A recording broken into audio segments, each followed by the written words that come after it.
안녕하세요. 프리미엄 회원을 위한 고품격 신학 강좌 웨스트민스터 총회와 웨스트민스터 신앙 고백 네 번째 시간입니다.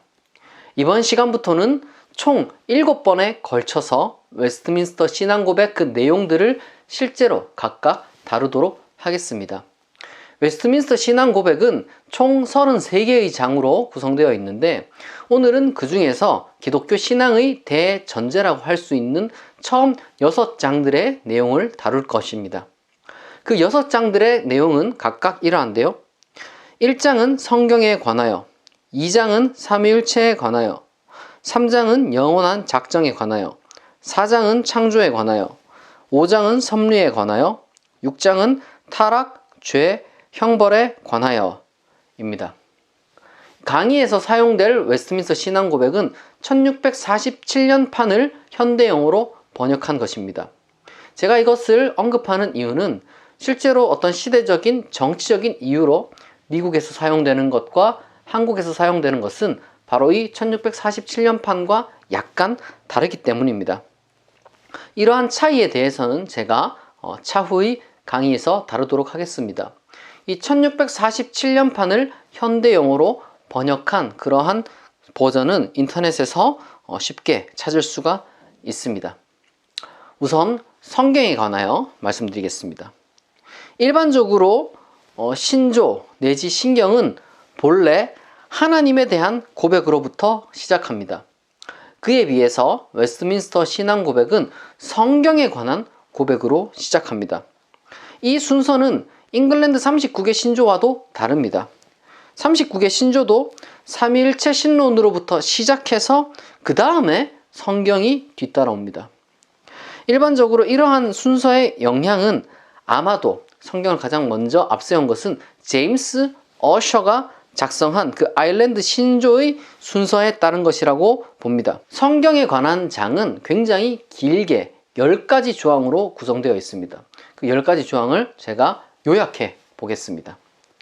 첫째, 성경은 구원을 위한 신의 완료된 계시이며, 둘째, 하나님의 영감을 기준으로 성경의 범주에는 66권이 포함되고, 셋째, 소위 외경은 하나님의 영감을 기준으로 성경에 들지 못하며, 넷째, 성경의 권위를 교회가 아니라 하나님이 증명하며, 다섯째, 성경을 읽을 때 성령이 성경의 권위를 우리에게 인정하게 하며, 여섯째, 성경에는 아무것도 덧붙일 수 없고 또한 성령의 조명으로 구원을 깨달을 수 있으며, 일곱째, 성경 전체는 아니지만 최소한 구원에 필요한 부분은 누구나 쉽게 이해할 수 있으며, 여덟째, 성경 언어, 히브리어와 헬라어의 첫 계시의 말씀은 현재에도 보존되었고 번역될 수 있고, 아홉째, 성경의 각 부분은 하나의 의미를 갖고 모호한 부분은 성경의 다른 부분을 통해 알아야 하며, 열째, 마지막으로 모든 일의 최고의 심판자는 성경이어야 한다. 웨스트민스터 신앙 고백서는 이 성경이 담고 있는 지식을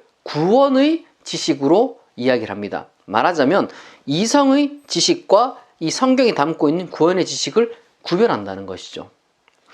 첫 문장은 이성의 빛, 피조세계의 활동, 섭리를 살펴서 알 수 있는 지식이 있는 반면에 구원에 필요한 지식은 그러한 이성의 활동이나 자연 관찰로는 얻을 수 없다라고 말합니다.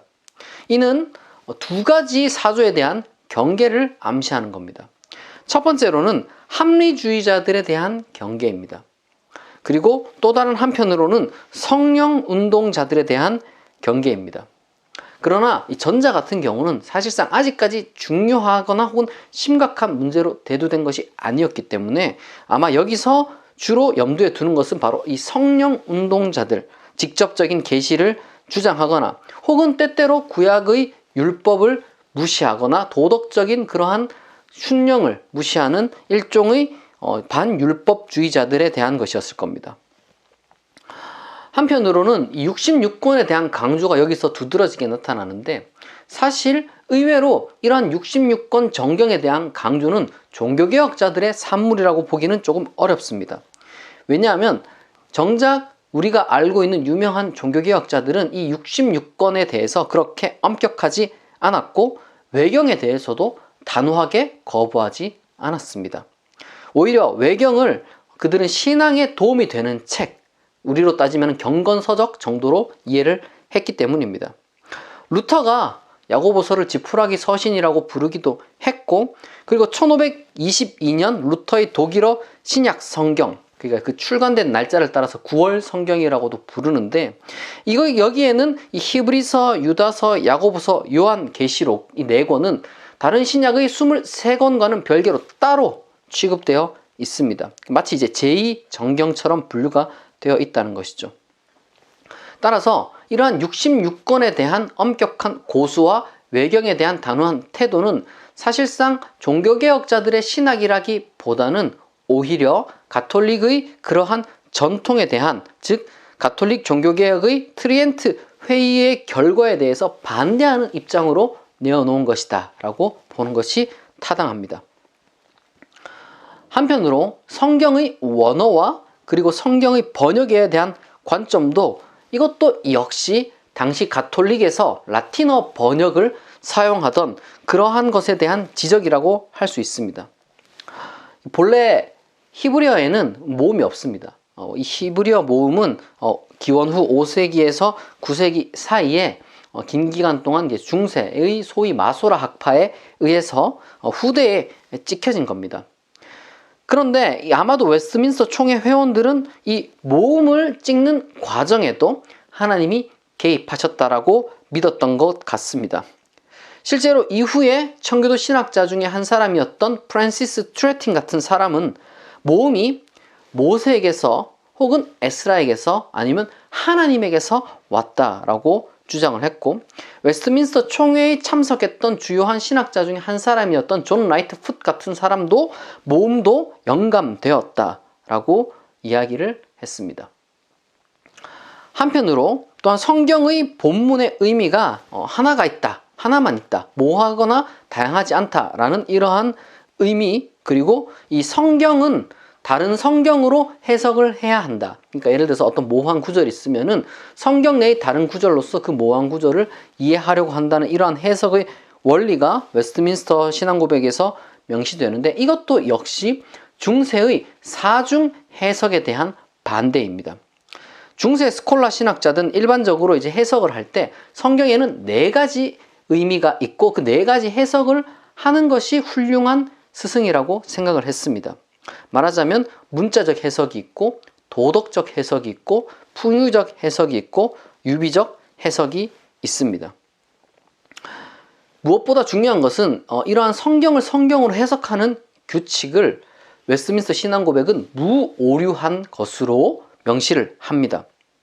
이렇게 되어 있습니다. 성경을 해석하는 무오류한 규칙은 성경 그 자체이다. 이것은 어떤 성경에 대한 학술적인 연구를 무시하는 것이라기보다는 단지 이제 교회 회의 결정에 최종 권위를 두려고 하는 교황이나 혹은 교회 회의에 최종 권위를 두려고 하는 그런 가톨릭에 대한 반대라고 할 수 있습니다. 그래서 바로 이러한 진술에 뒤이어서 웨스트민스터 신앙고백서는 이렇게 이야기를 합니다. 모든 공의회, 고대 저자들의 견해, 인간의 교리들, 개개인의 생각들은 최고 심판자에 의해 검토되어야 한다. 여기서 말하는 최고 심판자는 바로 성경이죠. 다음으로는 신에 관한 그러한 진술을 살펴보도록 하겠습니다. 웨스트민스터 신앙고백의 2번째 장은 삼위일체에 관한 것인데, 앞선 그 웨스트민스터 장이 성경에 관해서 굉장히 길게 10개 정도로 이제 구성되어 있는 반면에 이것은 아주 짧게 단 3개의 조항만으로 구성되어 있습니다. 상당히 안전하고 일반적인 표현들이라고 여겨지는 것들로만 문장이 아주 짧게 구성되어 있습니다. 그리고 사실상 이 3개의 조항 중에 2개의 조항은 신의 속성을 어떻게 보면 찬양한 그런 속령에 가깝습니다. 신의 속성에 대한 것은 또 다른 강의인 교의학 신론 중에서도 신의 속성편을 참고하시면 됩니다. 중요한 것은 마지막 3번째인데요. 이 마지막 3번째는 이렇게 되어 있습니다. 제가 읽어드립니다. 신성의 통일성 가운데 세 위격이 있으니 그 본질과 권능과 영혼에 있어서는 하나이다. 성부 하나님, 성자 하나님, 성령 하나님. 성부는 누구에게서도 나지도 나오지도 않으시며 성자는 영원히 아버지에게 나시며 성령은 영원히 성부와 성자로부터 나오신다. 굳이 여기에 대해서 덧붙일 게 있다면은 웨스민스터 총회 신학자들은 이 필리오케 논쟁, 그러니까 그리고 아들이라는 이러한 성령의 발출에 관한 논쟁에서 동방교회가 아니라 서방교회를 따른다는 입장을 우리가 웨스민스터 신앙고백서에서 확인할 수 있습니다. 그리고 단지 그들은 삼위일체에 관해서 뭔가 더 깊이 있는 논의를 하려고 했다기보다는 가급적 니케아 콘스탄티노플 신경을 수용하려고 했다는 것을 우리가 확인할 수 있습니다. 이 필리오케 논쟁에 대해서도 그리고 삼위일체에 관해서도 교회학 신론의 강의를 참고하시면 되겠습니다. 그리고 뒤이어서 웨스트민스터 신앙고백서 이제 3장과 4장과 5장이 나와 있는 작정과 창조와 섭리에 관하여 말씀드리겠습니다. 3장은 작정, 특별히 이제 예정을 다루고 있고, 그리고 이제 4장과 5장은 창조와 보존에 대한 그 신앙 고백을 담고 있습니다. 이 작정 부분은 이제 다시 또 길게 되어 있고 약 8개의 부분으로 구성되어 있습니다. 그것들을 제가 6가지 정도로 조금 정리를 해서 중복되는 부분이 있기 때문에 여러분들에게 정리해서 말씀드리자면 다음과 같습니다. 첫째, 하나님은 죄의 저자가 아니다. 둘째, 인간의 자유와 책임은 존재한다. 셋째, 하나님은 모든 것을 아신다. 넷째, 인간의 공로와 무관한 하나님의 은밀한 기준에 따르는 이중 예정이 존재한다. 다섯째, 이중 예정은 천사에게도 해당되며 그 숫자까지 정해져 있다. 여섯째, 이중 예정을 통해서 선택은 신의 영광의 은혜를, 유기는 신의 영광의 공의를 드러낸다. 여기서 알 수 있는 것처럼 예지와 이중 예정이 굉장히 두드러지게 강조되고 있습니다. 이것은 명백히 칼빈주의적인 도르트 회의의 정신을 반영합니다. 여기서 흥미로운 것은 웨스민스터 신앙고백서에 유기가 이제 언급되는데, 이 유기 교리가 언급되는 것이 웨스민스터 신앙고백 3장 7조항인데 여기를 뒷받침하는 증거 본문들은 다음과 같습니다. 마태복음 11장 25에서 26절, 로마서 9장 17절에서 18절, 21절, 22절, 디모데후서 2장 19절, 20절, 유다서 4절, 베드로전서 2장 8절. 이렇게 유기에 대해서 증거 본문을 웨스트민스터 신앙고백 신학자들이 달아놓았는데, 사실상 마태복음은 하나님의 숨겨진 뜻이 있다라는 것을 언급하는, 어떻게 보면은 유기와는 별로 관계가 없는 구절이고, 로마서 같은 경우는 파라오의 완악함과 토기장이의 권한을, 그리고 이제 디모데후서도 그릇 주인의 권한을 말함으로써 신의 주권을 강조하고 있고, 유다서와 베드로 후서는 어떤 심판받을 운명이 있다라는 그러한 예정을 시사하고 있습니다.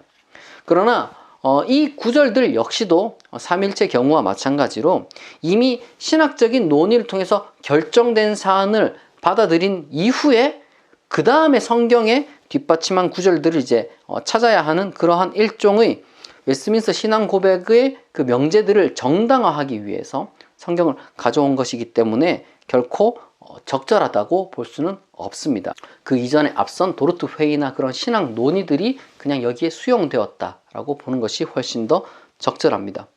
창조의 경우는 단 2개의 조항으로만 이루어져 있고, 삼일체의 무로부터의 창조, 그리고 6일 창조가 여기에서 등장합니다. 그리고 또한 인간 창조와 인간에게 내린 선악과에 대한 명령이 뒤를 잇습니다. 여기서 논란이 되는 것은 아마도 이제 6일 창조가 특별히 될 것 같은데, 사실상 웨스트민스터 신앙고백서 이제 4장 1절은 거의 창세기 진술을 그냥 옮겨 놓았다라고 해도 과언이 아닙니다. 웨스트민스터 신앙고백서 4장 1절은 이렇게 되어 있습니다. 엿새 동안에 그리고 모든 것이 보기에 좋게. 이것은 2가지 의미를 지니는데요. 첫 번째로는 당대에 이것을 정말로 문자적으로 6일 창조로 받아들였을 수도 있고요. 그리고 혹은 실제 6일이 아니라 일종의 이제 창조에는 질서가 있다라는 것을 반영하는 그런 것일 수도 있습니다. 이 웨스트민스터 신앙 고백에 지대한 영향을 미친 그 아일랜드 신조의 작성자 제임스 어셔 주교는 바로 이 창조의 6일을 문자적으로 받아들여서 실제로 창조의 날짜를, 그 다음에 이제 이 지구의 나이를 만들어낸 그런 대표적인 사람 중에 한 사람이기도 합니다. 그리고 또한 당대에 잉글랜드 주석 성경이 있었는데 이 주석 성경에 보면은 창세기의 그 날, 요물 24시간으로 해석을 합니다. 물론 정작 제임스 어셔 주교는 이 총회에 참석하지 못했고 그리고 또한 이 잉글랜드 주석 성경도 이 총회에서 사용되지 않았습니다. 게다가 우리가 또 알아야 될 것은 당시에는 지질학이나 이런 것들이 현대만큼 발달한 시기가 아니었습니다. 그리고 어떻게 보면은 이 6일 창조를 문자적으로 강조하는 것은 웨스트민스터 신앙고백서를 작성하는 그 시기에는 어떻게 보면 굉장히 좀 맞지 않았습니다. 굉장히 소수의 사람들의 의견이었다는 것이죠. 오히려 이러한 6일 창조를 문자적으로 강하게 주장하는 것은 굉장히 현대적인 일입니다. 따라서 이 표현을 삽입한 것은 뒤에 뒤따르는 보기에 좋았다라는 그 진술을 붙여놓은 것으로 보아서 단순히 창조의 서술을 창세기에서 끌어오기 위해서 이것을 붙여놓았다는 것을 우리가 볼 수가 있습니다. 애시당초 우리가 이 신앙고백서 그 작성 시기에는 그러한 과학도 발달하지 않았고 그리고 과학과의 갈등에 대해서도 크게 염두에 두지 않았던 그런 시대라는 것을 우리가 잊어서는 안 됩니다. 합리주의의 발달과 이신론은 웨스트민스터 신앙고백서 작성 이후에나 영국에서 두드러졌기 때문입니다.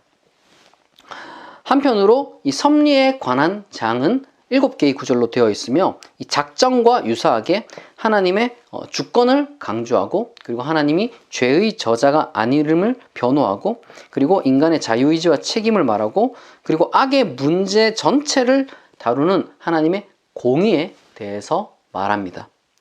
이것은 특별히 이제 6절에 나타나는데 말하자면 이 6이라는 것이 단순히 초시간적인 그러한 예정 가운데서만 일어나는 것이 아니라 역사의 현장에서도 이루어지는 하나님의 섭리라고 믿는 것입니다. 웨스트민스터 신앙고백서에 의하면 하나님은 악하고 불경한 자들의 눈을 어둡게 하고 마음을 완악하게 해서 바로 그들의 정욕, 세상의 유혹, 그리고 사탄의 권세에 빠져들게 거기에 넘겨지게 하십니다.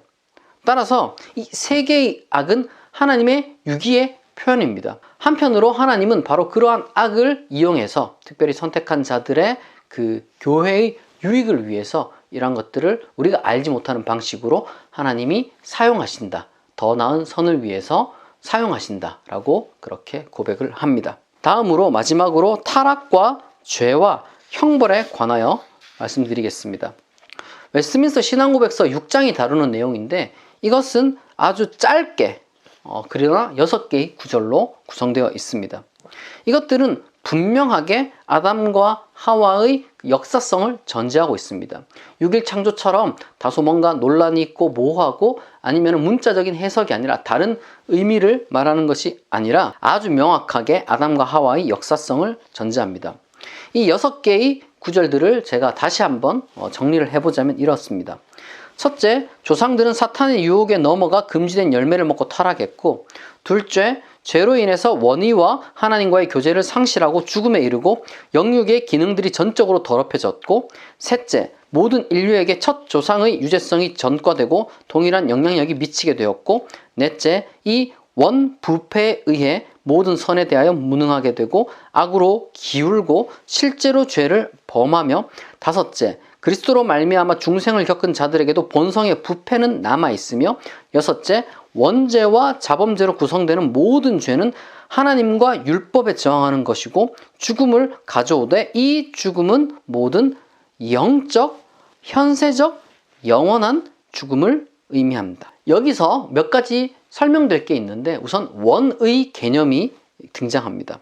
이 원의는 원죄와 어떻게 보면 이제 대비되는 혹은 원죄를 설명하는 하나의 중요한 개념인데, 어거스틴이 원죄를 정욕 내지는 철저한 부패로 굉장히 적극적으로 해석한 반면에 캔터베리의 안셀무스는 이 원죄를 하나님이 주신 초자연적인 어떤 선물, 원의의 상실이라고 해석을 했습니다. 원래 인간의 몸이라는 것은 창조시부터 타락 이전에도 물질 그 자체의 속성상 당연히 깨어지기 쉽고 부서질 수도 있고 죽을 수도 있었는데, 하나님의 초자연적인 은사인 원의로 말미암아 그러한 어떤 그 연약함으로부터 보호를 받고 하나님과 교제를 누릴 수 있는 그러한 또한 상위의 능력을 얻게 되었다는 겁니다. 근데 이제 그것이 하나님의 명령을 어김으로 인해서 상실되었다. 이것이 원죄다.